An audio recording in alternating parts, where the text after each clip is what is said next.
So, our last speakers, Ole and Yury from, I hope I pronounce it somewhat correct, from EIVA.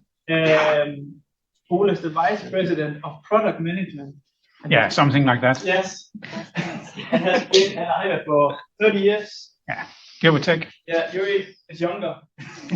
But nonetheless, that's noticeable, I hope.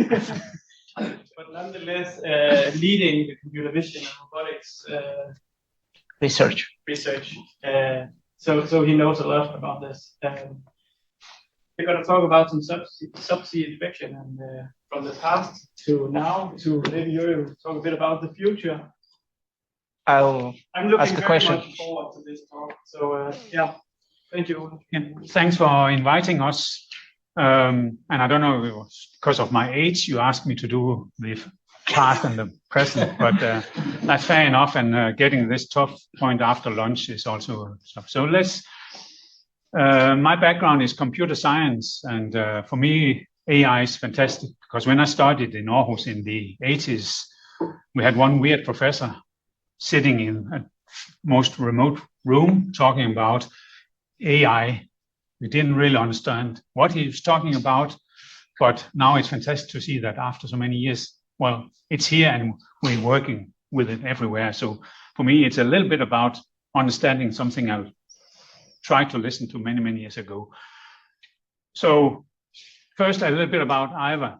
We work solely in the maritime environment. So all our customers do something at sea, whether they build something or they want to inspect things or collect data, working with data or building some things. More than 45 years ago, I was a startup. 2 engineers got an idea saying, well, we want to do something in the environmental. Since then, now we are approximately 130, 140 people, software, hardware engineers, people with geodetic background, which in Denmark, one of the few places you can study that is, in fact, in Aalborg for some reason. Until a few years ago, we was a sole Danish company, but now we are part of a British company group called Covilia, with sister companies in UK and Canada, all working within the offshore environment, positioning sonars, subsea inspection cameras, subsea laser, and subsea instrumentation. And we're located in Skanderborg. And if you ever pass by on the highway, our neighbors is the one with the plane standing outside the offices. That's the way we can tell people where we are. There's also a small EIVA sign, but you don't notice that. So our customers, they do basically everything at sea. And sorry, most of what you've seen so far is really not the main interest of our. It is the commercial use cases for oil and gas, wind industry, building stuff, and this has been everything. We also see, for example, archaeology is important, or subsea monitoring of environment and things like that. But the majority is within the offshore. And this, you can say, if I talk to my friends today, that non-professional friends say, wow, it's fantastic. Suddenly there's a lot of subsea inspection going on. We've all seen the North Stream, the cables being broken, or oil pollution happening in the recent times. So fantastic new things. Well, in fact, no, it's not a new thing. It's been there for ages. So when EIVA started, it was around the time where the oil adventure started in the North Sea.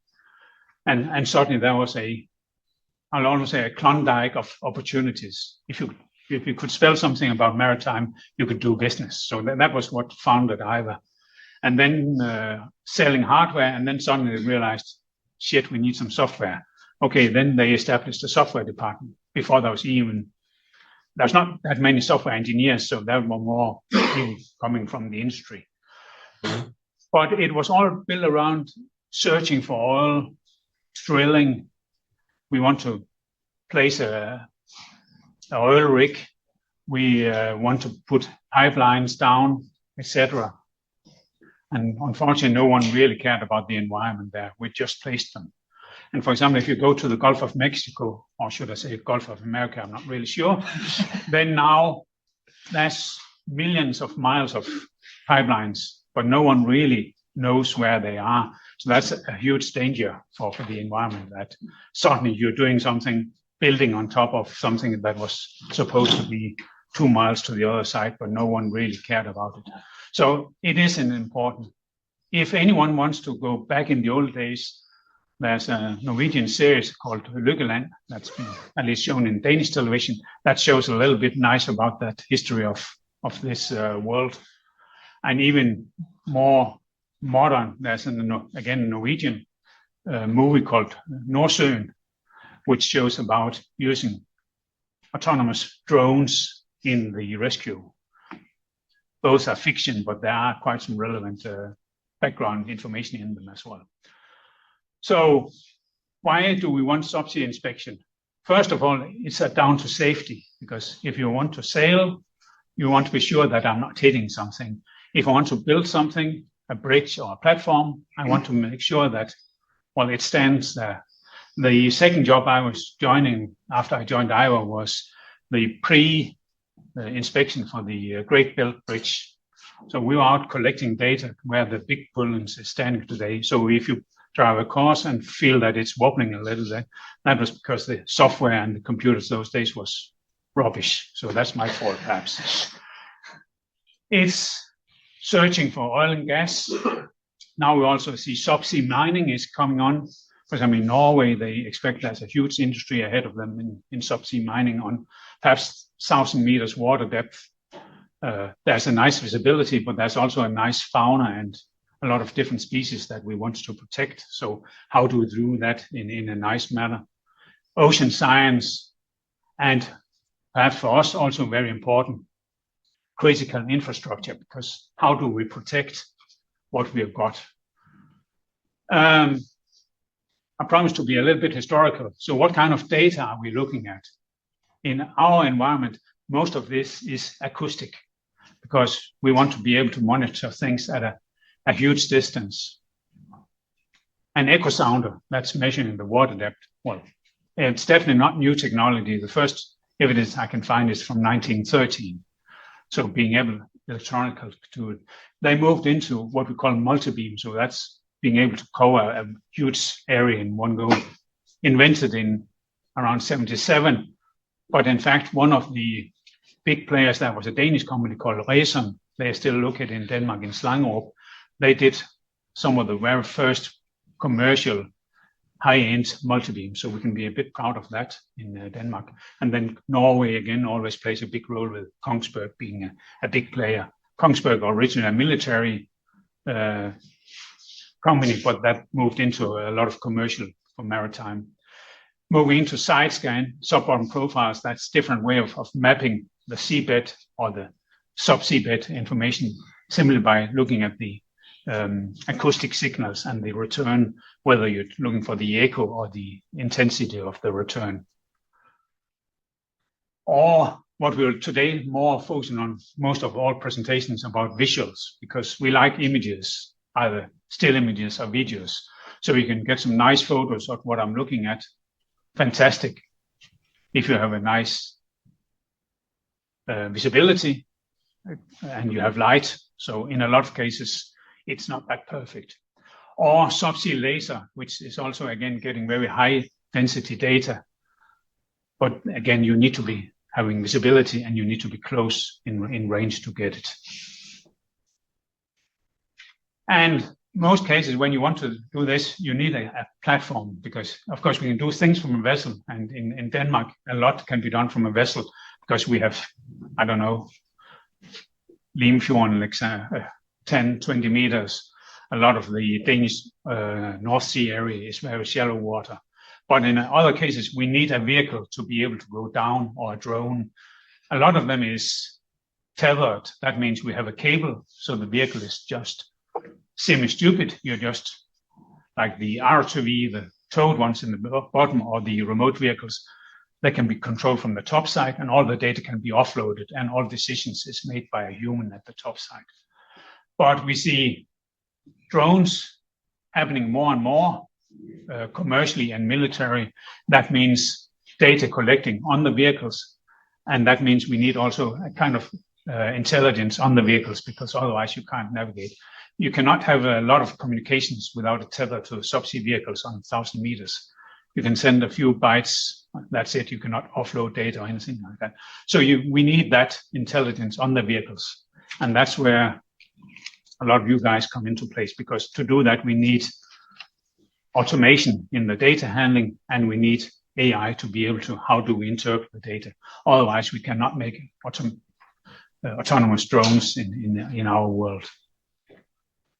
So if that's something you want to work with, well, then just drop Yury and me a mail. That could be fantastic.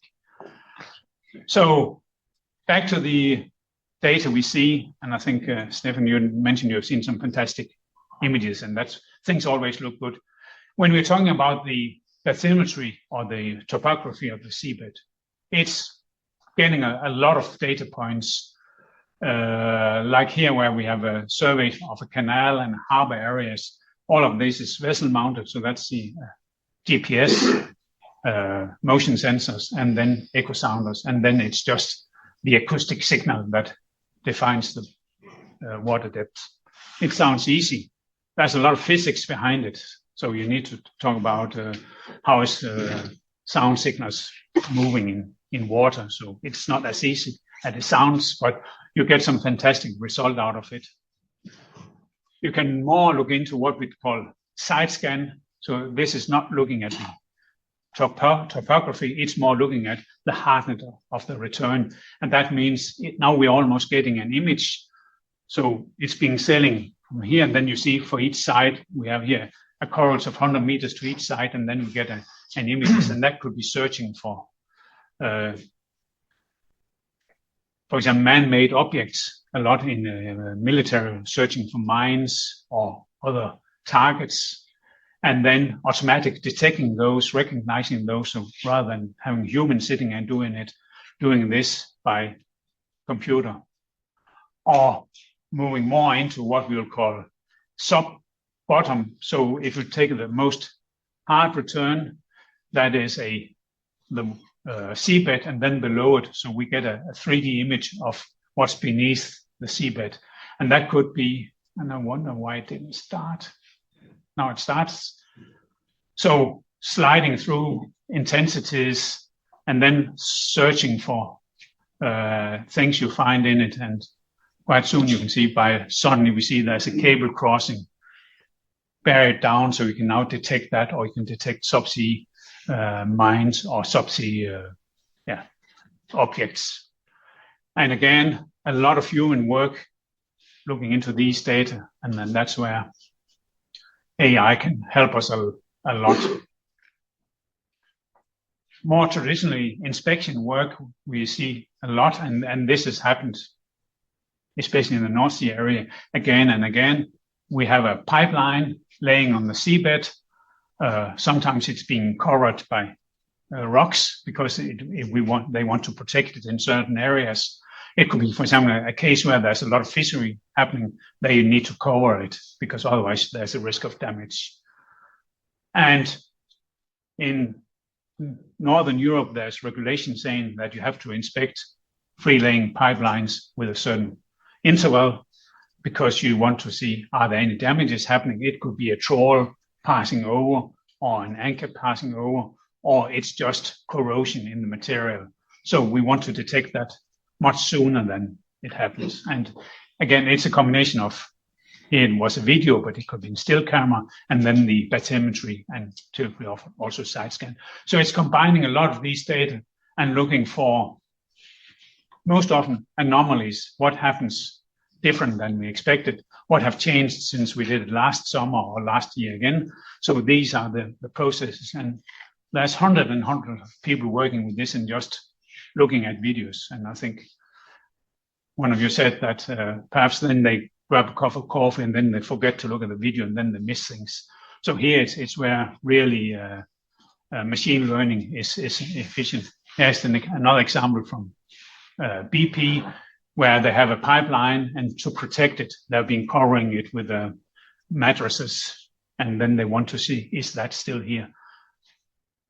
Why do they do this? Well, first of all, it's very expensive if it happened, a damage, and the environmental will of course be totally ruined in that region.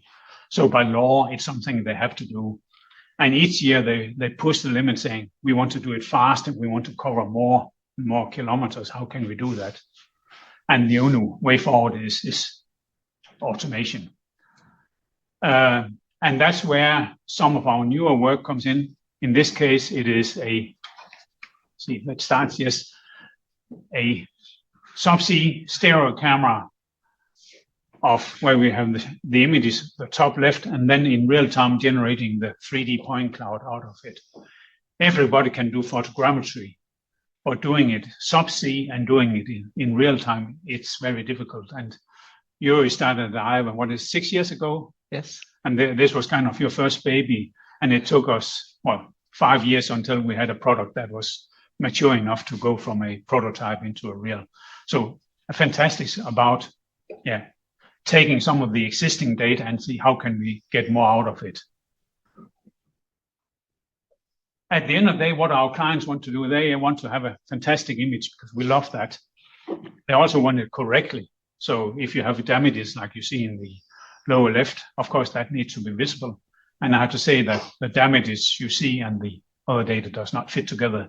The damage is secret where that happened because it's detected and it's fixed, but there was a potential huge risk on that. So we want nice, correct images, but looking at data, that might be how they're looking. There's a lot of noise in the data, so how do we get rid of that? You can do mathematical filtering, but most often the human eye is the best to detect where does this happen. So a fantastic possibility for AI to go in and do automatic data cleaning. So the challenges we are seeing, first of all, the amount of data. Each time there's a new sonar or sensor coming out, doubling the amount of data. Computer helps us get it faster. But it's a race against each other. And I think you mentioned how much data we get. What we want to do is we want to go into what we call resident drones. So having the drones located where the critical infrastructure is. So being able to do that, so we need to change our philosophy. Today we dive for the data, but we will have to turn that around and say it's data for the diving. So we need to use that data we're collecting to define how are the inspection done. Still today, we see a lot of manual work involved at our clients. So a lot of people go out from university with a degree, and what they do is they just sit, clean data manually or semi-automatically, or do annotation because they need to document how it is. So we need to assist getting the human out of the loop. For example, here in an example, we have a fantastic data. We can see there's a single gap, so we need to do something about it. And rather than believing that what I'm seeing is right, setting up some very simple algorithms, defining what is gap in the data, and then ask the computer to do the work. And then luckily enough, we found the gap I have found manually. But there's a lot of others that are missed in my work because I didn't zoom in on everything. So being able to do this automatic is the way forward. Or another case, I need to build something here and I can see there's some rocks.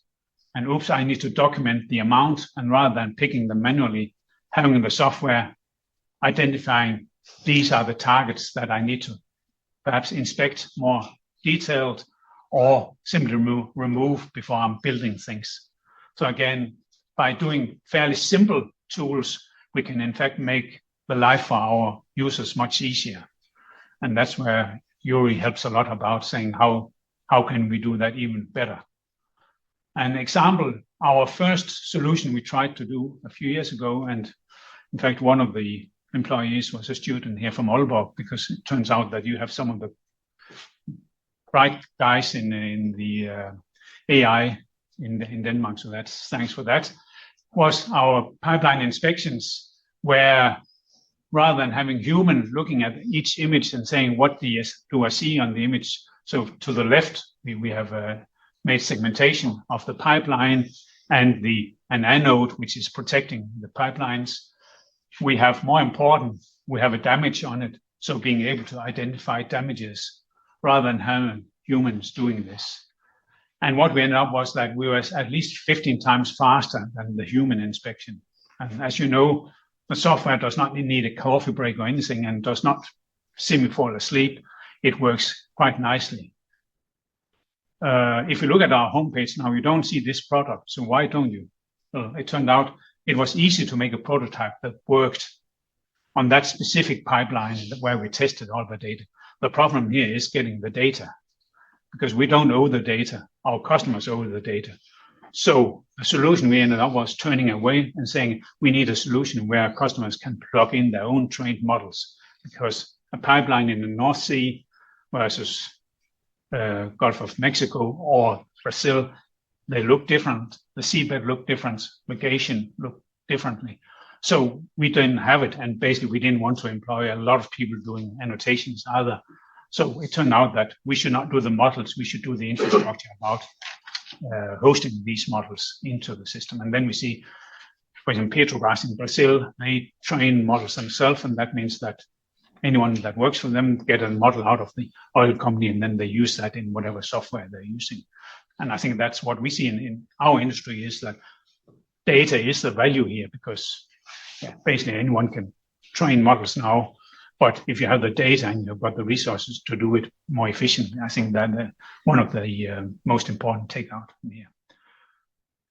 So this was a little bit about the history of EIVA, and I think, I've been here for 32 years and I've not had one single day where it was boring. It's always fantastic, new challenges, and hope to continue that. And then, Yury is going to dive into a little bit more modern use case of using this technology.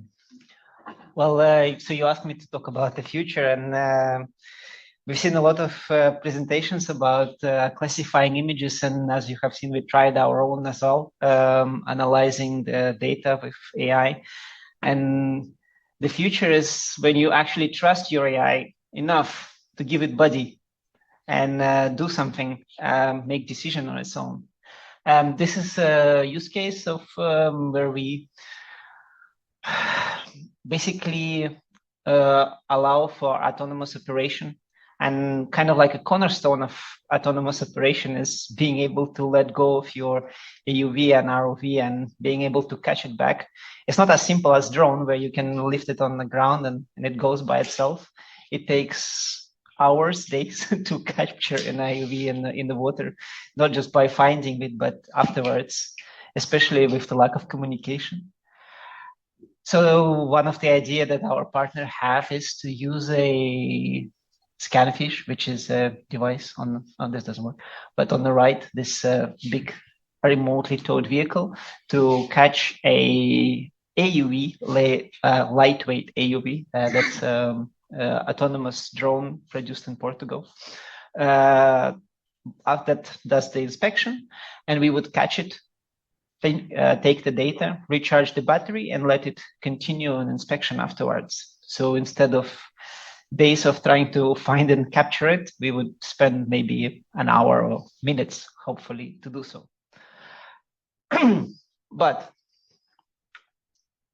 so that's basically the motivation why we would like to make this possible, is minimize the time spent in the sea.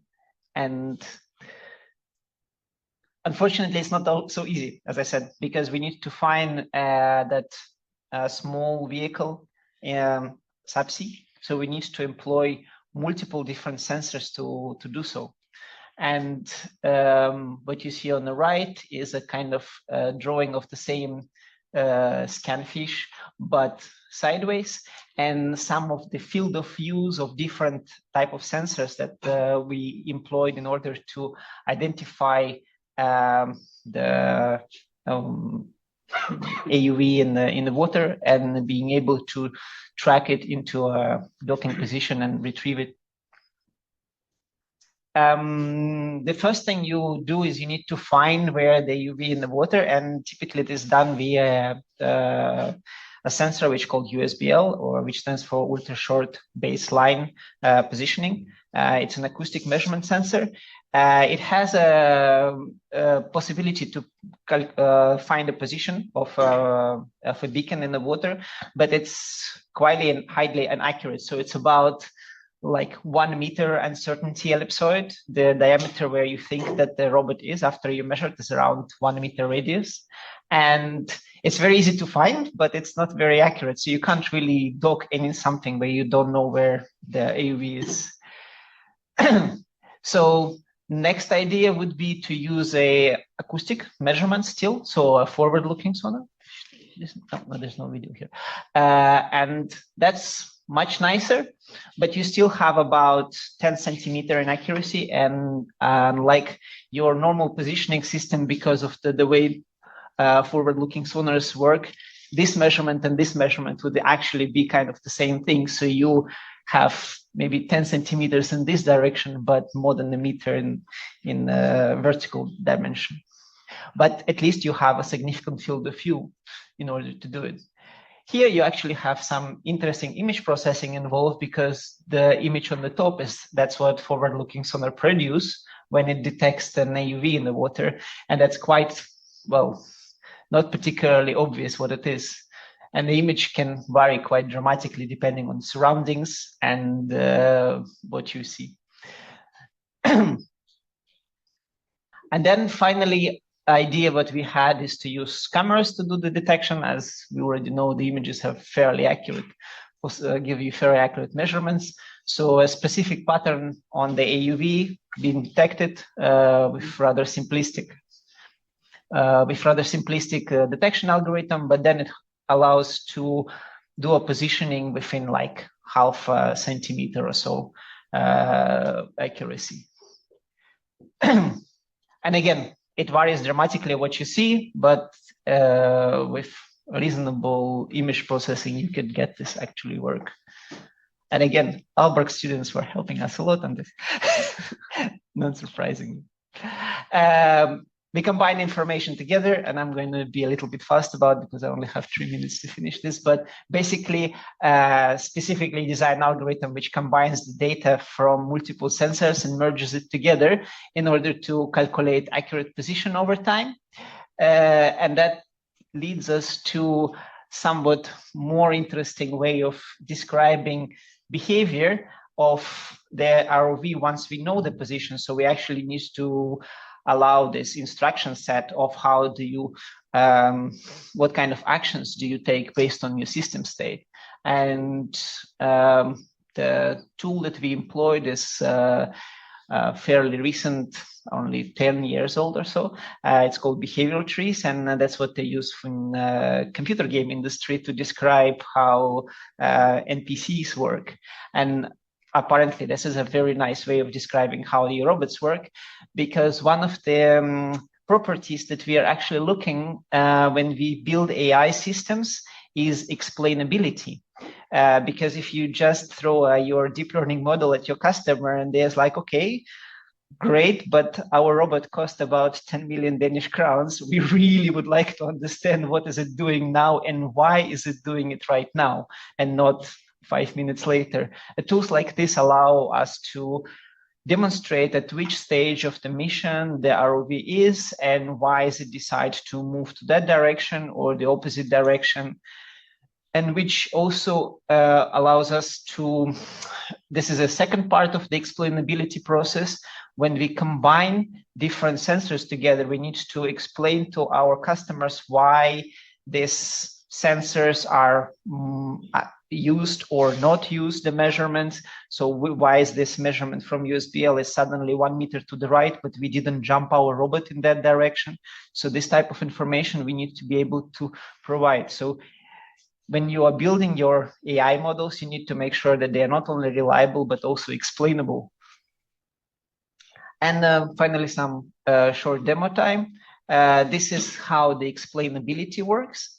So what you see here is it's a demo setup, so that's not a fully running system, but a mock-up of an ROV is actually well, I will explain later, but we have a moving system here and we have a stationary system here instead to make this slightly easier setup. But we move the sensors towards the AUV and we can identify which sensors are being accurate and which ones contribute mostly to the measurements because of the levels of uncertainty of individual measurements. And what you see here is a change of colors on the right, which indicate that initially USBL was the only available sensor and that was the most contribution. Then the FLS was more contribution because it was higher accuracy, but than FLS. And finally, when the camera gets to be in the field of view, that's the one that takes over during the most. And second video of the same process, this shows how the system switches to a different state during the transition, demonstrating the full docking procedure, both with sensor fusion and logic at the same time.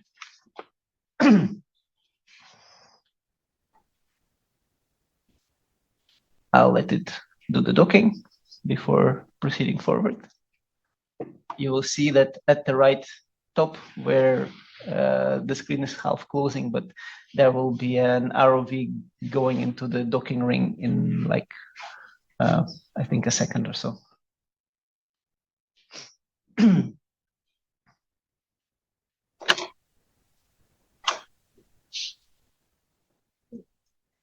Yes, so you see that it's being detected now with camera. It waits until the system stabilizes so that there is no superfluous movements. And you can continuously track the stage of the mission based on the behavioral tree.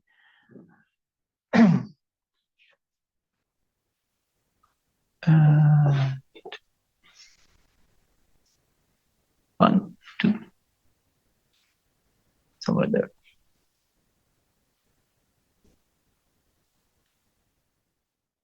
Suspension. I know it's docs because it's a video, not a real life demo.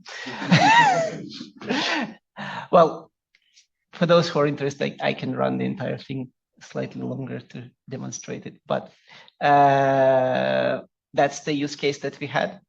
And as I said, the main core for us is that we would like to be able to automate this inspection process. We would like to be able to go and search for the data subsea instead of doing this manually and guiding the vehicle by hand. We would like to do this autonomously. And that's the type of automation we are looking for.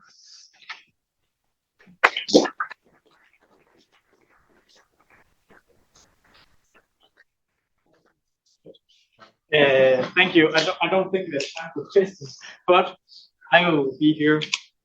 Yes. Just out here. We have some nice roll-ups, so you can find them in a small, size. And some sweets. And some sweets. So now we'll just fix some tables for the panel debate and go out and have a cup of coffee and maybe give EIVA an extra.